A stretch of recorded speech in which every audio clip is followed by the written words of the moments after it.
The sound of the final buzzer means it's hangover time. So grab a drink and join your host, Alphonse Sidney, for a Miami Heat Beat post-game show. Heat win. Heat win. I believe that's 3 in a row, guys. I mean, we have to give credit where credit is due because the Heat went on a 7-game road trip, the longest ever for this franchise.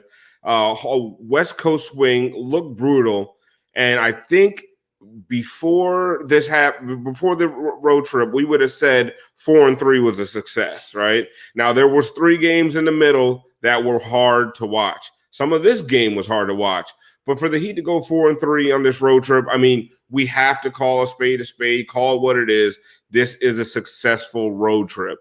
And before I talk about any other players tonight, I need to talk about Kendrick Nunn because there's probably nobody out here who's harder on Kendrick than I am, and he has been stepping up lately. Someone said, has he had the best road trip of any player on the team? And I'd have to argue that Jimmy Butler getting 3 straight triple-doubles kind of puts him at the top there. But Kendrick Nunn has been great for the last couple weeks, right? He has been giving you a reasonable facsimile of what you're missing with Goran Dragic, right? And he's getting into the lane. He's making the right decisions. That lob to Bam has become automatic.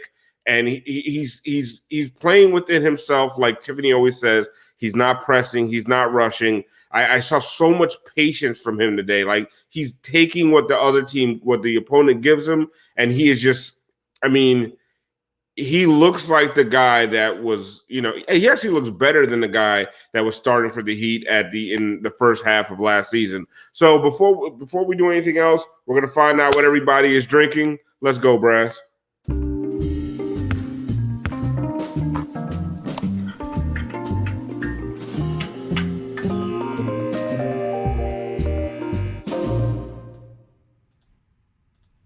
All right, welcome everybody to the show.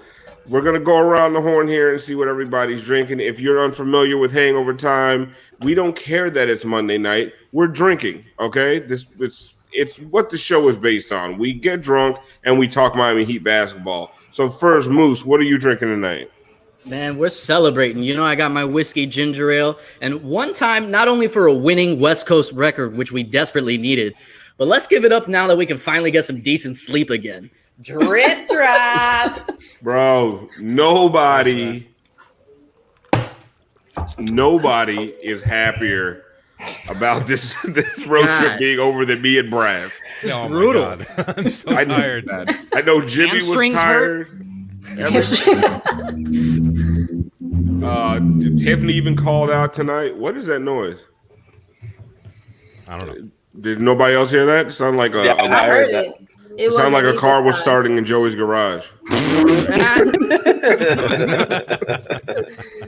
Joey, what are you drinking? Go, Joey, what is that? It's actually National Margarita Day, so I made a margarita. All right. Is it blended at all? It was earlier. It was early. Franky, what are you drinking tonight? I'm doing Tito's and lime. Shout out to Tiff, and I'm doing some shots of tequila. Beautiful, nice. Love it. Way to celebrate a win, Brass. What are you drinking tonight? I'm drinking a drink called from one of my favorite bars in New York. It's called a comadre. It's tequila and tamarind liqueur and pineapple juice, and it's delicious, man. It's so good. You a fancy sumbitch, man. I love it. I aspire.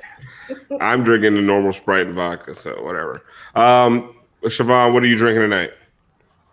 Double Fist is back. Waiting in the go? road trip.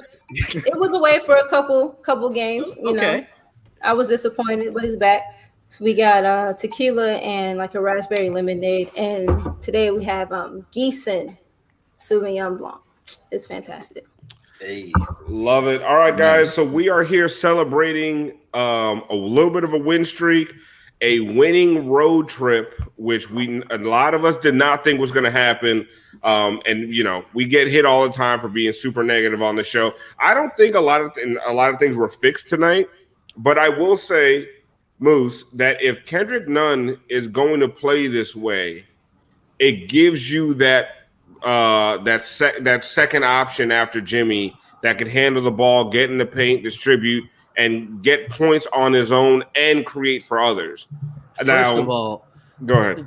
Kendrick Nunn, first of all, make me so horny tonight with those minutes, with those points. 20 So points. I mean, first of all, I just want to say, because we've been killing him. Yeah. Horny, then Put that on a pillow. Put that on a pillow.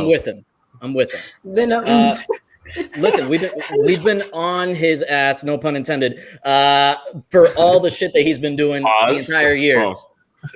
We desperately needed this road trip from him, especially these last 2 games. Boy has come through, and tonight for a lot of stretches, he put us on his back and really kept us in this game. Pause. Joey. Extra pause. Oh man, Joey, what did you see out of Nunn tonight? And I mean, there was another guy who I think gave you a lot of energy in Max Strus. Like Mr. Fourth Quarter. Mr. Fourth Quarter showed up in the third. Mr. Ben Affleck from the town killed it. To go 3 for 10 and just to keep shooting like that, what a player, what a diamond in the rough that we found in Max Strus and his dad balls, man. Yeah, it looks like he boogie boards, but you know what? He's an NBA player. I mean, when him and Dort were matched up against each other, I was like, those are the 2 widest men, and not widest. They're just like just 2 blocks. Yes, yeah. Just, I was going to say banging into each other, but then we'd have another pause situation. Brass, we got the Strus Bob. We need to make a Dort Bob at some point. I know, man. You didn't kick our ass? Surprisingly. There it is. Franky, the second half where the Heat have been scoring 40 points, 45 points, a lot of like 17-point fourth quarters. They scored 63 points in the second half tonight. And at the end of the first half, there was a lot of panic on the timeline. And I looked at the game and I was like, you know what? Like, I'm not worried.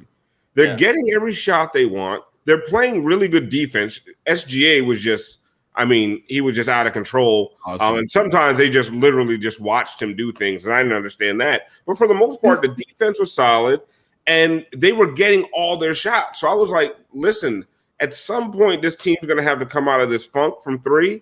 And they started hitting their threes, and they didn't abandon the paint either. Like, I felt like they put together a really strong second half for the first time in a long time. Yeah, it was good balance, and that's all we've asked for them is not to abandon the drives when the shots are falling, not to rely only on the shots when they're not falling. When they're aggressive, and Kendrick Nunn was being very aggressive, had 9 assists tonight, which feels like a career high. He was fantastic tonight, finding Bam on the short roll, finding Bam on the lobs, Bam making some plays for each other, and the ball was swinging well. Couple of possessions, you see the ball moving side to side, all the way to the corners. Guys hitting shots, guys ready to shoot. And that's all we've been asking. Just be aggressive, be ready to shoot. Stop with this shit, dribble handoff for 15 seconds, and then we got to take a Jimmy Butler contested fadeaway. Play around the perimeter all game long, and just and they were cutting. The cuts were a lot more timely today. And listen, OKC is bad, right? They're a bad defense. So some of those passes that got into the lane would not have gotten into the lane against a longer, better defensive team. But Dort was out there making life hell for Jimmy, and they still found a way. Siobhan, we're looking at a fourth quarter where they had a lead, and not only did they have a lead, they grew the lead, right? And they maintained that lead and let Jimmy sit, on the last game of a road trip. Jimmy didn't have to come in the fourth quarter against a bad team. Like, Jimmy's haven't been having to do playoff Jimmy against really bad squads. And tonight they just took care of business like they're supposed to. Yep. It felt like the culmination of the trip, right? I think for the last couple of games, I've been seeing them, implement a little bit more action in the offense. They've been doing, a lot more of the cutting. And it feels that like game by game, we've been hitting more of them. Game by game, maybe for the last 4 games, outcome, give or take. But I think that we've been seeing the buildup of tendencies and maybe the consistency in the tendencies that we've seen for a few games now. And you're right, it was awesome to but I felt like, how you did when we were down in the third or wherever it was. I wasn't worried. I wasn't panicked because they didn't feel worried. They didn't feel panicked. Even when in games prior, we maybe saw a situation tonight that they might would have, and they may have let go of the rope, but they didn't. Everyone did, what they have been asked to do, and all that they've been asked to do. Not go out and be Superman, but go out and contribute in the way that we've been needing, and know that you can. Kenrich was fantastic. Jimmy got a chance to rest.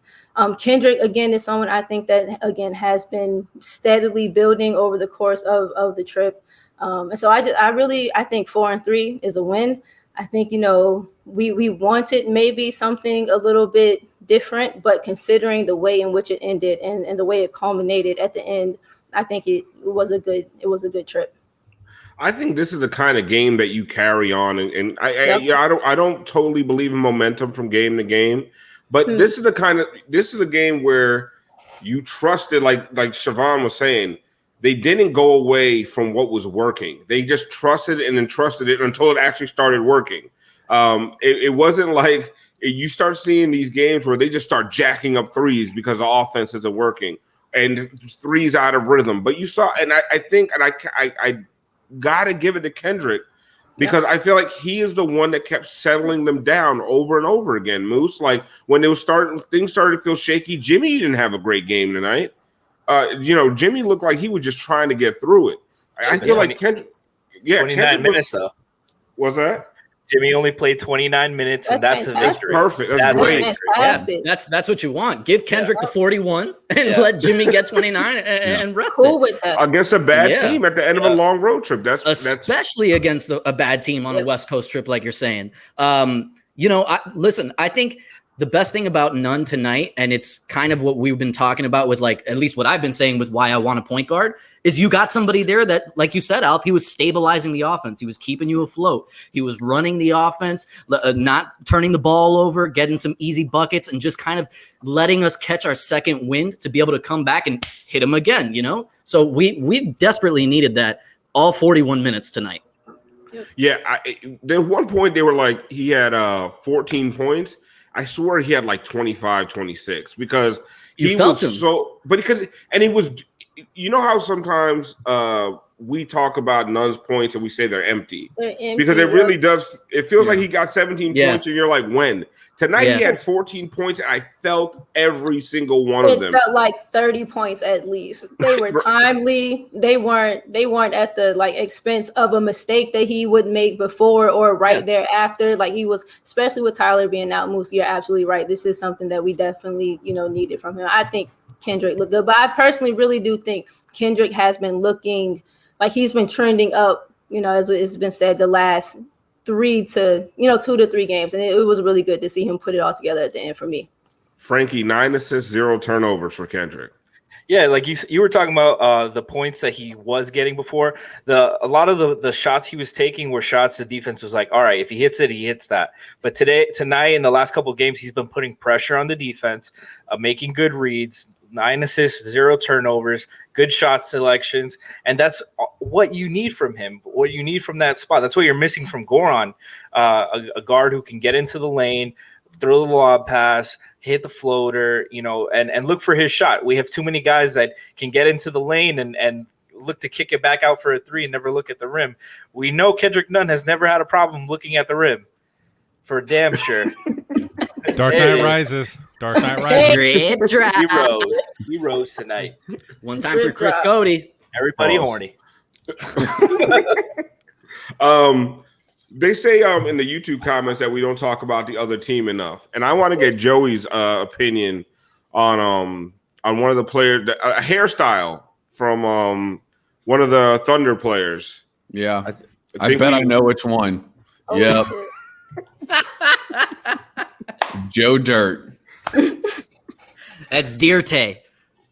What's happening there, Joey? Well, there seems to be a lot of business towards the front, and then there's the parties in the back. Is what's going on.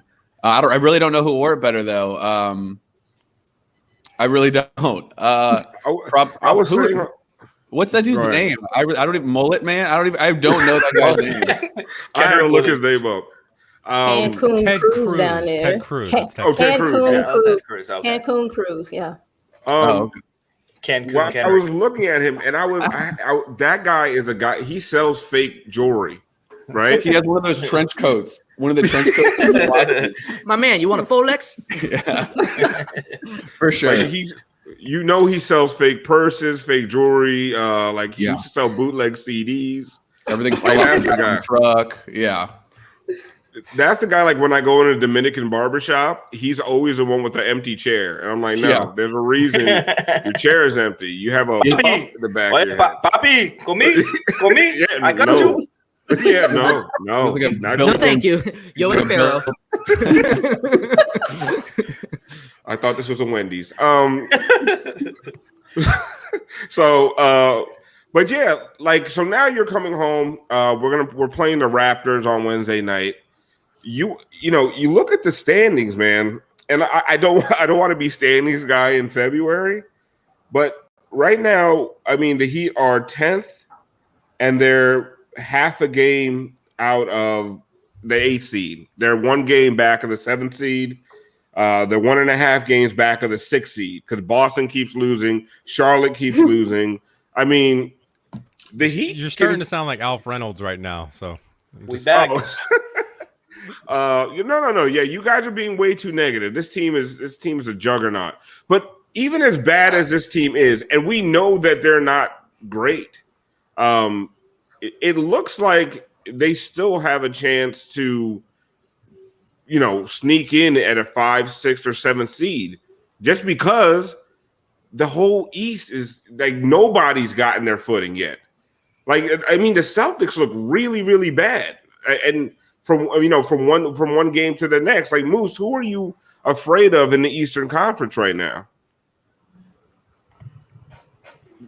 Not really afraid of anyone. I think the Nets are going to be an interesting offense to watch, but I'm not afraid of their defense.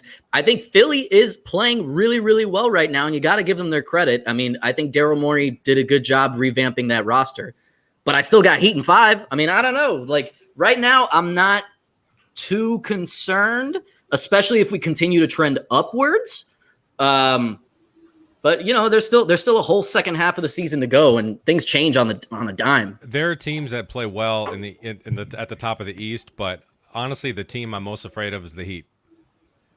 Right. It really comes down to that, because you look at where we are right now, and we're only a couple games back in the standings, and you look at some of those boneheaded fucking stupid losses, and like we'd be looking really good right now, and we need to stop shitting the bed, and we'll be okay.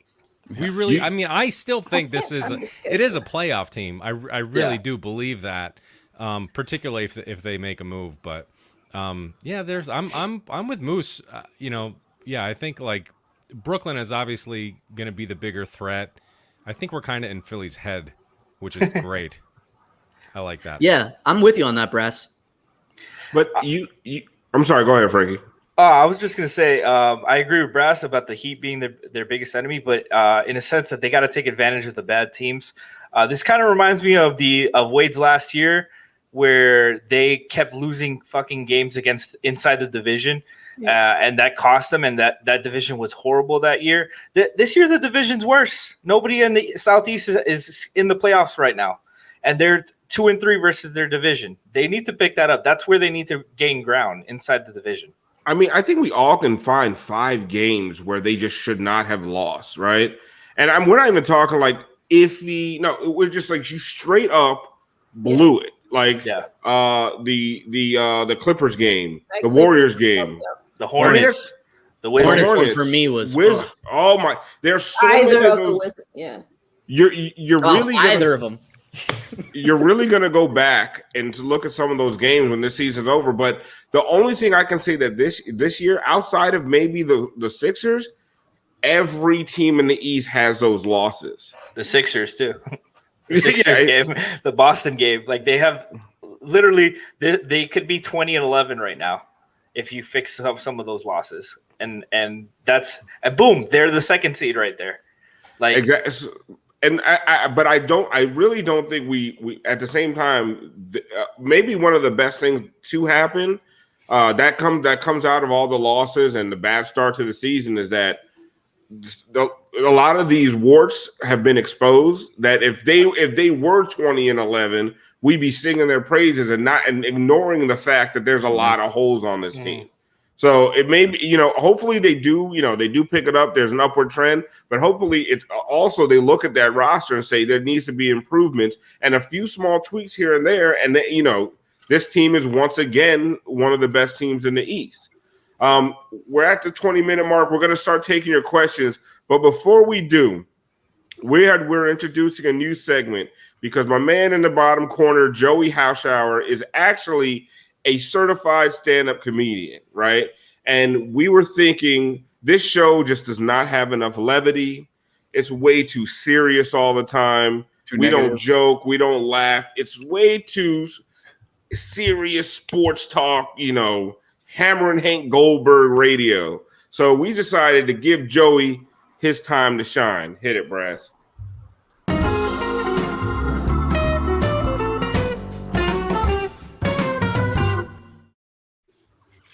All right, thank you. Don't forget to tip your waitresses. All right.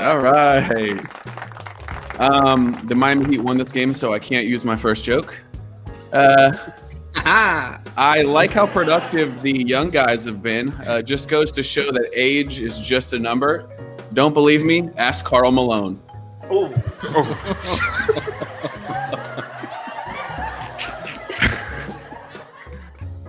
The Heat need a ball handler, and I heard that they kicked the tires on Delonte West, but realized he actually couldn't handle the rock. I get it. It's drugs. Get it? That's a good one. But seriously, if we are thinking about getting rid of somebody, just dropping some dead weight, I'd like to see what we can get for John Crotty. Honestly, not even a cash consideration, just the consideration, just the thought of it. Can we just do that? Maybe we can get Crazy Andy involved somehow. Maybe some type of clearance situation we could do for John Crotty.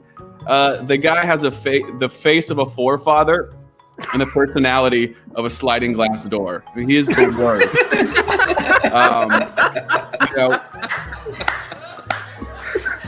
We all know the type of guy he is. We all know. Everybody in the world knows him. If something's too loud, I bet he would go, turn down that racket. Like, that's what he would say, turn down that racket.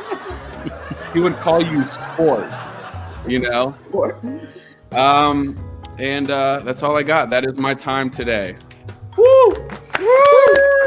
Yeah! Oh my goodness. Thank you. Excellent. Fantastic. Awesome. Finally brought some levity to this super serious show. Finally. God, I'm tired of being so fucking serious. Shit. I know. Someone says to replace Crotty with Tiff, which would yes, ratings would go through the roof. Oh, man. I would love. You fire the whole stat department. It's just dead weight. E. Reed would throw it to her. What do you think about that, Tiff? And she'd be like, Now, come on, Eric. Really, Eric? Now, what do you think about I don't. it, Eric? First of all, I don't give a fuck about your numbers, Eric. Eric would be like, that's a 34th dunk on his 17th attempt. And That's Tiffany the would fuck the 54th time you've told me to fuck myself. Second half. Go ahead. Let's get some questions from the chat.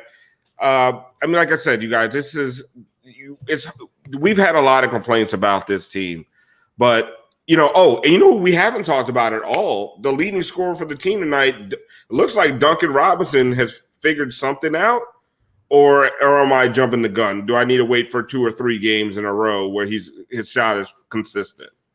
Well, I think he's figured out that there's other areas of the floor to score from. The same thing is the last few games. Again, this has been the perfect, tying up to the whole thing. There have been at least, small enough but sustainable enough doses that Duncan has figured out or just started implementing more cuts, more not just cutting, but looking for the shit as he cuts through the lanes. Far too often you'll see him either not swing through, not go aggressively, not look at all. And so, you're going to overplay me for the 3. Cool. I can, take this back door because you are jumping this far out to deny the handoff or whatever. I like it. I think Duncan's agent was like, dude, do you want to get paid or not? Or not. You better figure this shit out because everybody else has. I think I love this question from Joe Chef 008. But before we get to that, I just wanted to, one of the things I've liked the most is that both Kelly and Duncan are looking for other ways to score. And it's not just jacking up threes. And hopefully that is not something that goes away when Dragic comes back or they have some more guys that can get in the lane. Like those guys need to keep the defense honest in the same fashion. If they're pressed up on them so hard, it's basketball 101, backdoor cut all day long. Now the other problem is guys like Jimmy and Bam have to actually get the pass to them because that's where a lot of these turnovers are coming from. These interior passes that just end up bouncing off of somebody's knee or shin. So Moose, I'll ask you this one first from Joe Chef 008. What is the rotation when Bradley and Dragic come back? Can you take Nunn out of the starting lineup? No, that is not going to happen. Not right off the bat. Why are we in such a rush to use up all of Dragic's minutes? I don't understand it. Seriously. Like, I'm not even saying that to be funny. Like, this guy, we're going to need him in the playoffs, especially for that playoff run in the second half. Right. Why bring him back and make him a starter right away? Plus, why mess with K Nunn right now if he's finally starting to get into a groove? Why are you going to move him to the bench and kind of fuck that up? Like, I think right now, Spo, let it be, let it play out, and when things start to cool off again, then we can talk about maybe making a move. But for now, just keep with the hot hand. The next question from Schmeeth and Schmolnick, and I do agree with you. I love Dragic and Hero off the bench. Like, to me, that's that's when you have a potent second unit, not when those guys are they're working in the starting lineup against other teams other teams first lines. Joey, do you think Nunn's play is making Heat hesitate on putting him in a trade, hopefully for Lonzo? No way. I think we've seen all we need to see from Nunn. I don't think that there's not a next step for him to make. We kind of know he's just an inconsistent microwave scorer, a little bit older, 25, especially for Lonzo, ship him out. Take John Crotty with him. They could hang out, make a TV show together. I don't know. Like a buddy cop comedy in New Orleans? Yeah, exactly. Horny and Crotty. It's an unlethal weapon. Unlethal, disgusting. I don't want to ask a Kristaps Porzingis question. I forgot he's still in the league. Yeah, like you know what that would take. Someone says, Frankie, have you seen this season? Duncan scores 15 plus every time Strus gets minutes. Does he feel Strus breathing down his neck? Is that what it is? He's like, if any white boy is going to be hitting threes, it's going to be me. Yeah. Yeah, man. I thought what you said was good about Duncan. What we've seen is since the Warriors game, when they really made a note, him and Bam, about how teams were guarding him and his shot quality and stuff like that, they've been mixing it up. They've been using him as a screener and double screening actions as well. And it's been helping that Nunn has been able to be aggressive, get into the lane, and make those reads. So you see Duncan set a screen for Bam, who's setting a screen for the ball, and then Duncan's coming off the curl, and Nunn's going downhill. So you have two-man Nunn and Bam going to the rim, and Duncan popping up, and defense has to make a quick read, and you got three guys moving on the action. Stuff like that really can change the game for shooters like that, and the shot quality of not having the full attention of the ball on him, and you can still mix in the dribble handoffs, and that's going to loosen everything up because you're going to tire the defense out consistently making decisions like that. Strus and Duncan are competing like they're on opposing Pete podcasts. Oh, Siobhan, does Trevor Ariza do anything for you? Because apparently there was not Eric right Reed now. let something slip. I don't know. Like, does a Trevor Ariza acquisition? He said Ariza was working out in Miami or something like that. Yeah, he dropped some weird knowledge. Everybody works out in Miami. Yeah, Trevor's from Miami. And he's not playing right now. So where else was there to work out? And then everybody works in Miami. I mean, half the country is frozen. How many times has Trevor Ariza almost been on the Heat? I feel like this is like its fifth time. His entire career. Yeah, I swear. His entire career has almost been a Miami Heat player. Yeah. I don't think he does much for you right now. I think if you're moving pieces, then it's maybe for a little bit more impactful of a piece. I think right now maybe you do like, Joey, or I'm sorry, they're like Moose's, and say you kind of let it ride out. I don't stop it, Joey. I don't think Joey. I don't think you tweak too much unless you don't need a whale size of a tweak, but unless you're getting a next sizable size of fish, then I think you kind of just let them do it. I think this was a good, again, it started off shaky, but I think this is a good place to end. Hopefully that we carry this for these last 5 games until, are we going to get a second half of the season? Like, are we? I mean, I'd love to see a schedule. The Heat only had one postponed game, correct? Right. So do we have to wait? It would make sense, I guess, that we have to wait for everyone else to play all theirs. How are they going to do that? Are they just going to play all the postponed games and all at once? What is going to be an extended They're really camp? just winging it, aren't they? Yeah, they're making shit up. 100%. Like adults do. You remember you were little and you thought there was like an actual structure to this shit, and then you got older and you realize everyone's just making everything up. My dog ate my NBA schedule. Exactly. But yeah, if that actually does happen, with the Heat only having one postponed game, hopefully they get a little bit of a break. Get some rest, yep. I don't know how that's going to work. The Heat getting a break from the NBA. Oh, that was a good one. Speaking of breaks, do you guys want either Jimmy or Bam on the All-Star team? Do you want them in Atlanta? No, who cares? This is an asterisk All-Star game. It doesn't even count. No one's actually going to show up, right? Well, if they. You're going to be on a 6, 7, the rappers 8. and the parties and all that. I mean, nobody's going to be there. The mayor of Atlanta. The mayor of Atlanta is begging people not to come. Please don't. And then that's really personal of him. Why would he mention that? Because we'll cancel Joey. Because she doesn't want a super spreader event in her street. And then the NBA is like, oh no, yeah, we don't want people coming to the event. Then why are you having the event? Make it make sense. For the fans. We did it for the fans. So the guys can socialize and get some camaraderie because they've been stressed out. But they're not allowed to socialize. They can't even hug. Just because. Because they have a contract with TNT and we really need a no reasons, man. Just vibes, bro. Come on. I want to see a Max Strus dunk contest. Dude, Max Strus has no chill. No. He tries to yam it on somebody every game.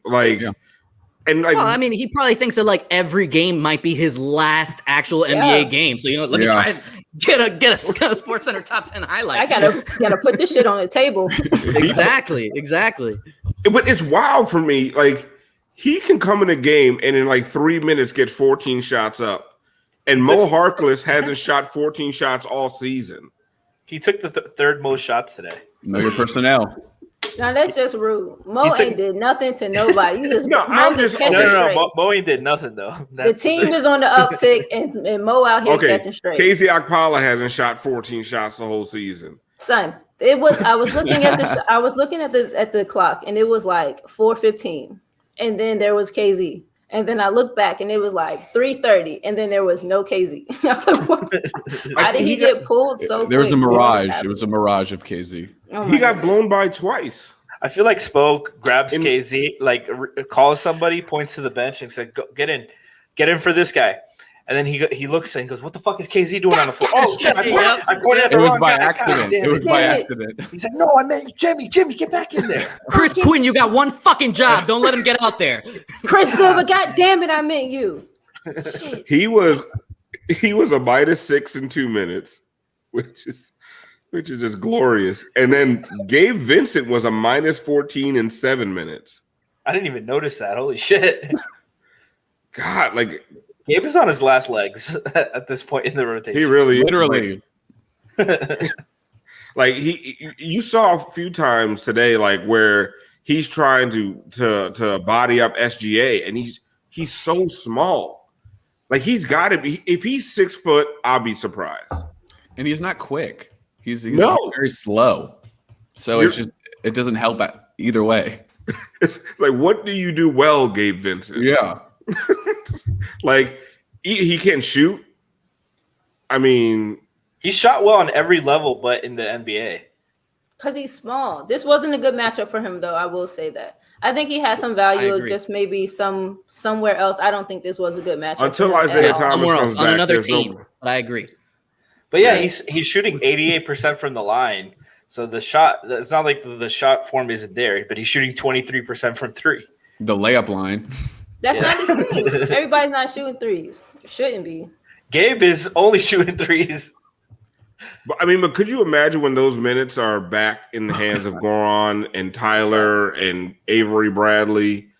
Like I don't know if I'm praying for fool's gold here. Like I just can't wait for this team to be healthy again. There was a point in this game, like I was like, I'm turning this off and I'm just gonna wing it on the post-game show because like the basketball was just so fucking bad. It was like in the second quarter, and like both teams had scored like it was like 8 minutes had gone by and it was like 12-7 in the quarter. Like it's just like so many stretches of bad basketball. And I just can't wait for this team to get healthy. I think it's actually gonna be fun again. But right, I mean, the second half was fun, but like there are some stretches here, man. When I'm looking at the floor and what I see out there, like they took Bam and Jimmy off for about 38 seconds, and it was my worst nightmare. Like it was a lot of like Vincent and Strus handling the ball, and I'm just like, what the hell are we doing? I think that was the KZ minute too. That was like I don't know because there was a lineup with Andre, Max, Gabe, Duncan, and Bam. Yeah, and maybe the Duncan and Bam softened that, but like seeing them first three as the head of that lineup, like honestly, you got the two-way guys together. Like, how do you expect to win like that? Yeah, that's a good. Yeah. And they still won. Yeah, those some they of them didn't win were those actually, minutes. No, That's they why, didn't. No, that's why didn't. Gabe is minus. No, they didn't. That was that gap in the third. Those were them minutes. Yeah. do you think Gabe Vincent hates Max? Like we're in this together, bro. Like, what are you doing? Showing me up. Mr. Fourth Quarter out here. Different breed. Max Strus. Max Strus is not scared of shit. No.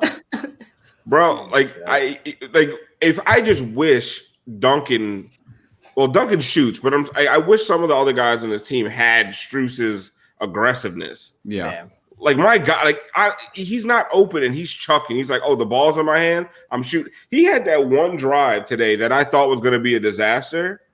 And like somehow he got it out to, I believe it was Iggy in the corner. So nothing about this was good. Yeah. It was Strus driving, looking out of control, gets in the air without it and hasn't made a decision yet, and gets it out to Iggy for a corner three. All bad things. Just like they drew it up. And then Iggy hit it. I was like, oh shit. I was like, oh, thank God. It was a solid pass. It was. He's not a bad passer. None of the things that happened in that sequence. He's got to do something. He's good at everything.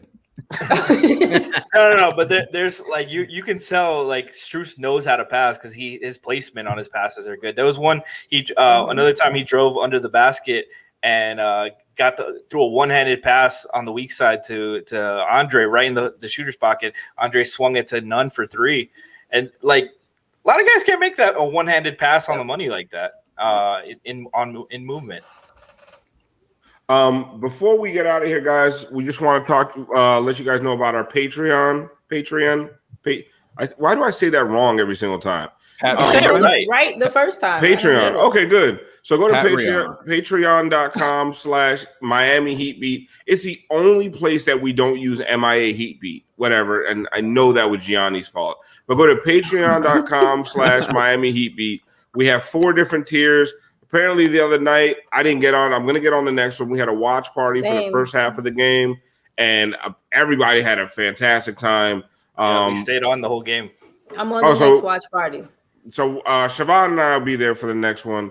Also, for the $50 tier, you're going to have a chance to come on one of the shows, whether it be the pregame show, Hangover Time, or the Miami Heat Beat podcast. So there's a whole bunch of cool things. So go check it out. Just another way to support us, guys. We really appreciate you.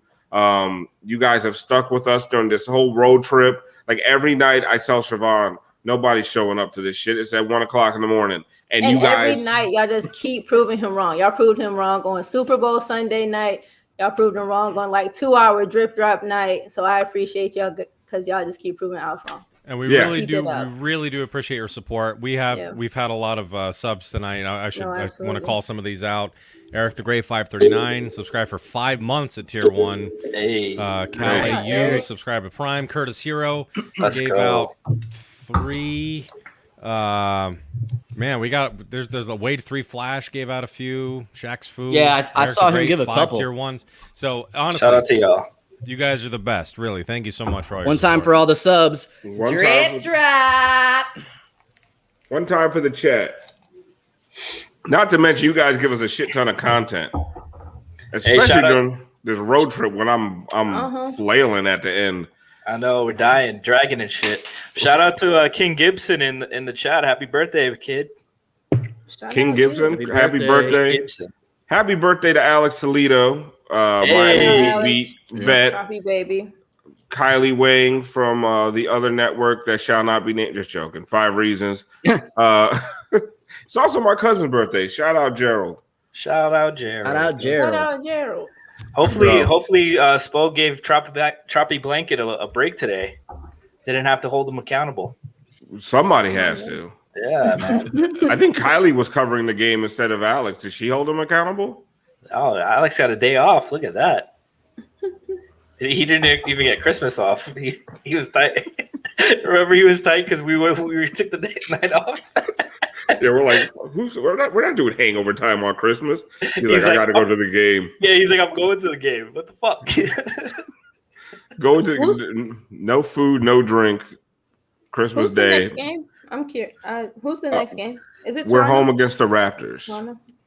That's a big game. I mean, as big as these games can possibly be. You're trailing the Raptors in the standings. Yep. You know, his favorite game of the year. You get a full game on the Raptors, and that puts you a game back of 4th. I think that's a solid win to like cap off the road trip. And if they lose, we're all going to be right back. And this road trip was some bullshit. Yeah, we're full gold. Nah, they beat the fucking Kings and the Thunder. No, I think we're okay. I don't know. I'm not ready to fully hop on the bandwagon just yet. Absolutely not. Fair. Yeah. Moose, you want to do a quick shout out to Streambeat? Streambeat Pod. Yes, thank you, Frankie. Shout out to Tiffany Meeks, who came on and absolutely crushed her debut. That's my dog. Yes. So that'll be up in the morning. It's actually should be going up right about now. So take a look, check out for that, and listen to it on your drive over to work tomorrow. It's real good. We break down WandaVision, talk about all the latest stuff going on in Hollywood this week, and Tiffany killed it. So she'll definitely be back. Make sure you give it a listen. So Joey, what did your mom think about your 2-minute comedy hour debut? Well, I didn't tell her because I'm grounded. Is it because you stole the blender? Joseph, I need my blender. Mommy wants her drink. I gotta go.